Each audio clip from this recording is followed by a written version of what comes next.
Aujourd'hui, c'est une petite vidéo sur deux combats que je viens de faire à l'instant. Car en fait, j'avais pas de deck pour le ladder avec mon compte Jokerfoo. Je n'avais pas de deck, enfin lui que je jouais ne marchait pas. Donc j'ai fait beaucoup d'essais et celui-là me plaît bien. Je sais pas si je vais pouvoir faire quelque chose d'intéressant. Une belle saison, je sais pas si je peux. J'ai toujours le gel 11 et pour l'instant je le monte pas 12 parce que j'ai pas vu d'interaction euh, où le gel m'empêche de gagner en fait, donc je garde un peu mon or pour l'instant euh, pour, pour voir les stats. Le gel ne fait pas énormément de dégâts, peut-être que le gel 11 ne tue pas des gobelins à lance. Il faudrait que je regarde d'ailleurs, j'ai pas fait gaffe à ça. Niveau des gobelins à lance. Non, vous voyez, même là, gobelin niveau 12, il a 146 PV. Donc ça tue pas un gobelin à lance, donc ni un gobelin couteau.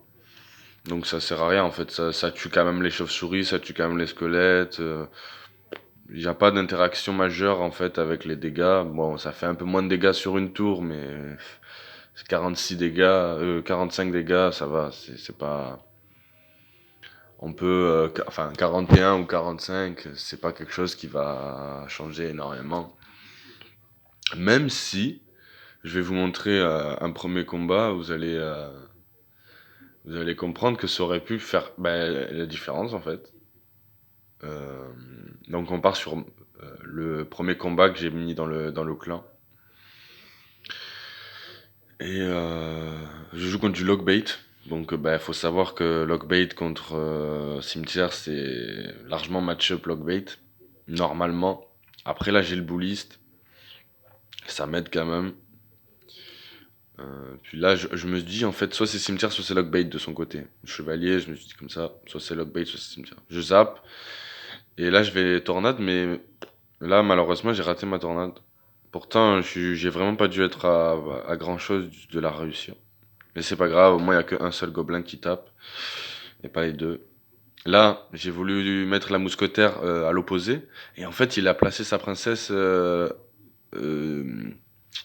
vers l'extérieur, donc elle va gratter. Donc j'aurais voulu, je vais réussir ce move après, mais là la princesse a gratté au moins 4 coups. Ça fait mal quand même. Bon, j'égalise les dégâts, mais j'ai un peu plus de dégâts que lui, mais très léger. Et en fait, il a fait une erreur, vous allez voir. En fait, Lockbait, c'est vraiment pas très évident d'aller chercher la tour opposée. Surtout quand on a gratté avant. Et en fait, bon, moi, je vais le laisser gratter un peu, mais pas plus que ça. Là, je vais juste gel. Je vais pas tornade. En fait, je me dis que je vais peut-être devoir garder la tornade après. Là, je réussis parce qu'en fait, il a mis princesse au milieu du pont et pas vers les côtés extérieurs. Donc là, je réussis. Donc là, je vais lui faire dépenser 6 d'élixir. Et moi, je vais juste zapper. Et là, dommage, la mousquetaire, elle a focus sur le chevalier. Donc là, je vais pas défendre. Je vais accepter les dégâts. Et c'est pas grave. J'accepte totalement. En fait, j'égalise les tours. S'il veut partir de ce côté, tant mieux pour moi. Parce qu'en fait, j'ai plus de chances de gagner en étant sur le même côté que lui, quoi. Et là, j'ai mis un bon cimetière parce qu'il va brain la TDE avec le bullist. Et regardez, hop, hop, un PV. Magnifique. Là, je vais tornade. Et je vais mettre un chevalier qui va... Il y a un zap surtout. C'est le zap qui est important. Parce que là, la princesse, elle va pas mettre de deuxième coup. Et je vais mettre un bouliste. Ça va gérer le tout. Et là, il a fait une grosse erreur. Surtout, en fait, il a pas mis la roquette. Il aurait dû mettre une roquette. Là, je vais gel, donc je prends pas de dégâts. Donc il reste 28 secondes. Là, c'est juste à gérer, en fait. Je mets un cimetière. J'aurais pu mettre un zap. Hein, mais j'ai préféré garder mon zap, en fait. Pour on sait jamais si j'ai pas eu le temps de cycler ou quoi pour le feu à gobelin. Et là en fait il aurait dû mettre feu à gobelin roquette, il aurait pas dû mettre un gang ou quoi, il passait jamais. Et en fait il a perdu de l'élixir et il a perdu sur ça. Mais le 1 PV sur la tour, c'était marrant donc je voulais vous le montrer. Et ensuite je vais vous montrer un deuxième combat Donc je l'ai appelé le hold-up du siècle. Mais en fait, j'ai le mec en face, on dirait pas comme ça, mais il a hard counter parce qu'en fait, ben, je peux pas gérer ces bâtiments. J'ai pas de sort à dégâts, donc je peux pas gérer ce bâtiment. Donc quand il y en a un, encore ça passe. Et quand il y en a deux, ça devient compliqué. Surtout des spawners. Les spawners, ils grattent constamment, ils viennent. Enfin, on est obligé d'aller mettre de toujours de dépenser l'élixir pour, et lui, il a juste à défendre, et on redépense de l'élixir sur les spawners. C'est ça la grande force des spawners. Après, c'est pas très rentable. Enfin, moi, je trouve que c'est pas une très bonne stratégie, surtout avec BDF. En fait, je pense que c'est mieux avec Foudre. Mais je pense qu'il a là j'ai mis un mauvais mousquetaire. Enfin, en tout cas, il a mis une belle BDF. Ça m'oblige à mettre. En fait, je voulais tanker avec le chevalier, mais ça, j'ai pas pu tanker en fait. Donc là, je vais dépenser beaucoup d'élixir pour défendre. 7 d'élixir pour défendre. Justement, juste 4 en fait. Et là, ça coûte assez cher. Mais après, ça va, il va se réinstaller, mais pas de problème. Là, je vais juste zapper. Voilà, en fait, vous voyez, c'est ça, le spawner, la force du spawner, c'est de faire dépenser de l'élixir bêtement. Parce qu'en fait, ben, hmm, si les deux esprits de feu ils sont protégés par un gobelin à lance, ben ils vont taper la tour. Et en fait, ça fait presque 400 dégâts en fait. Non, ça fait 300 dégâts. Je crois que ça fait 148 par shot, ou peut-être, ouais, presque 400 dégâts, hein, il me semble. Donc c'est très fort. Là, je vais réussir à tanker.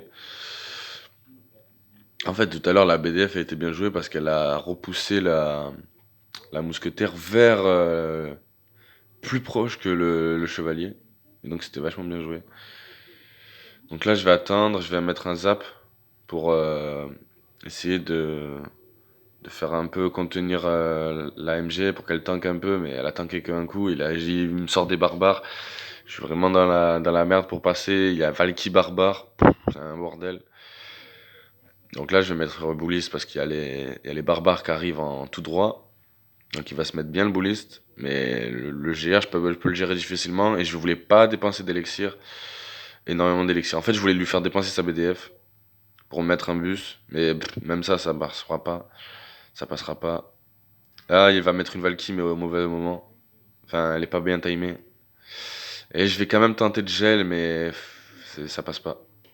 Il y avait trop de troupes. En fait, le truc de la force du spawner, c'est que ça met plein de troupes, surtout les gobelins à lance. Ça défend l'aérien et le terrestre. C'est un spawner très fort. Là, je mets le chevalier derrière pour que vraiment, même si le chevalier meurt, elle me laisse le temps de vraiment brain les troupes qui sont derrière le géant royal. Et là, en fait, ben, je tente le tout pour le tout. Je vais zapper. Donc là, le mec se dit, il va mettre cimetière. Et en fait, je pars à l'opposé. Tout simplement. Et je vais mettre un gel, mais gel super bien timé. J'ai même pas fait réellement exprès. Genre, et je mets un chevalier pour les esprits de feu. Et en fait, le gel, je l'ai mis, genre, quand je l'ai eu. Et en fait, quand je l'ai eu, ben, il y avait la Valkyrie. Et ben, j'ai eu la Valkyrie à ce moment-là. Donc j'ai eu quand même beaucoup de chance. Et, et ben, ça a pris la tour, quoi, instant. Et alors qu'il me restait 102 PV sur ma tour, j'avais pas touché la tour opposée, quoi. Donc je lui ai fait un hold-up, genre, incroyable. Et voilà. Ben, c'est juste pour vous dire ça, que j'ai peut-être trouvé un deck intéressant. Donc je vais vous mettre cette vidéo et je vais voir. C'est pas sûr que je continue à jouer ce deck, mais pour l'instant ça marche. Je crois que j'ai beaucoup de victoires avec, donc j'ai pas fait beaucoup de défaites, je veux dire, avec ce deck. Donc je sais pas, je vais voir. Regardez, là je... Attendez. Je suis sur 3 victoires d'affilée en ladder. 4. Attendez. Là c'est du défi classique. Défi classique. Ah non. Bon, je suis sur 4 victoires, mais je pense que je suis sur au moins 6. Au moins 6 victoires d'affilée avec ce deck. Donc, Je pense il est intéressant, puis il est pas très méta, mais j'arrive à battre des PK, des PK Bridge Spam avec. En fait, j'accumule énormément de troupes, je gèle genre PK Archer Magique ou PK Sorcier des Glaces quand ils sont au pont, ou même avec la voleuse ou le prince ténébreux. Et en fait, bah, avec le DPS de la mousquetaire, je le tue, et s'il veut mettre poison, bah, il prend un counter push, enfin il prend un cimetière gel de le côté, cimetière chevalier ou cimetière méga gargouille, ou, enfin avec un zap. Enfin, il prend cher. De toute manière, il prend un counter push. En fait, je vais l'interdire à mettre le. En fait, je vais complètement bloquer son attaque et je vais l'interdire de mettre son poison pour défendre. Enfin, pas pour défendre le cimetière, mais pour défendre les troupes qui défendent ses attaques. Genre la mousquetaire ou quoi. En fait, je vais l'obliger à mettre le poison sur le cimetière. Et c'est là où c'est grâce à ça que je vais gagner en fait. Parce que je vais accumuler énormément de troupes, énormément de troupes, énormément de troupes. Et que ça soit un bélier ou une cave à bélier, bah, j'ai le bouliste. Donc ça se met bien. Ensuite, j'ai le zap pour le prince ténébreux. Je mets zap MG ou zap chevalier. Je mets chevalier pour la voleuse ou bouliste ou mousquetaire. Enfin, ça passe. Il faut arriver à bien cycler, mais généralement ça passe. C'est juste le PK qui peut faire un coup de stress. Mais on a deux tanks avec le bouliste et le chevalier, ça peut encaisser quelques coups pendant qu'une MG ou une mousquetaire, elle fait des gros dégâts dessus. Donc pas de problème. Et si vraiment t'es dans la panade, tu mets un gel sur la PK et la défense est clean quoi. Donc voilà, je vais vous laisser sur ça et j'espère que ça vous plaira cette petite vidéo.